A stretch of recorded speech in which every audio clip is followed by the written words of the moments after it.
Almost 900 children who were recruited into the ranks of the Civilian Joint Task Force in Maiduguri have now been released. UN Child Agency UNICEF says more than 3,500 children were recruited between 2013 and 2017 for the ongoing conflict in northern Nigeria.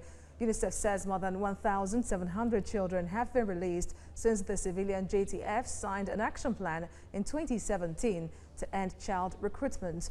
The body said it would not give up the fight for the children and would continue until there is no child left in the ranks of all armed groups in the country. The UN agency said it is working with the Nigerian government and local authorities to help reintegrate those released. Boko Haram has fought for more than a decade, burning villages and attacking military bases in the northeastern part of the country.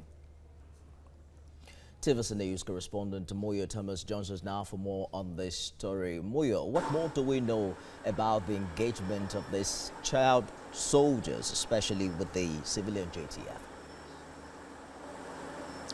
What we know right now is what UNICEF has just released, the figure of the children, that so far about 1,700 children have been released from the Joint Civilian Task Force Vigilante Group.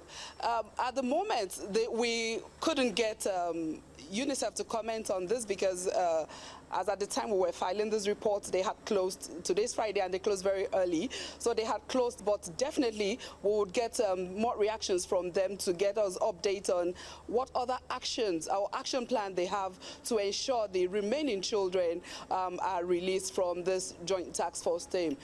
You know, there's a protocol, there's a United Nations protocol that is against using children for conflict situations, children in conflict situations. So this is one of the reasons why this is a serious matter at this time. So we are sure that with the effort of the United Nations and the Nigerian government, other children would definitely be released. You know, quite a lot of stakeholders are concerned, especially with the involvement of military personnel in the ongoing onslaught against insurgency in northern Nigeria.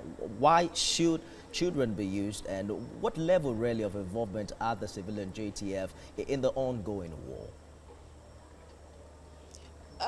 Why should children be used? Well, children are not supposed to be used because that's still child labor, which is against our law, against the United Nations Charter and our law as a country.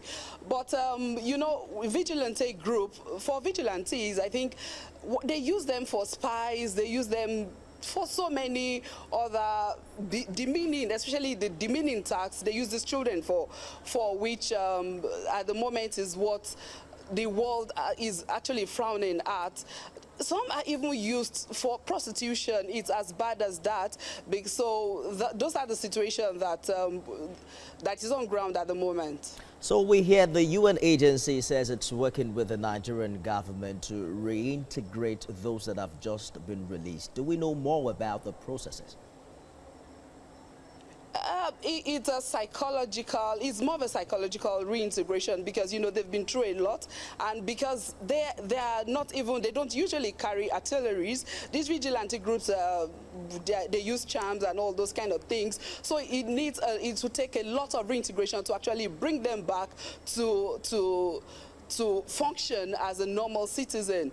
And there are so many agencies that are hands on deck at the moment to ensure they are really reintegrated and they can function as normal citizens of Nigeria. All right, so we'll look forward to a time where no child will be left in the ranks of armed groups in this part of the country. Moyo Thomas, thank you for talking to us.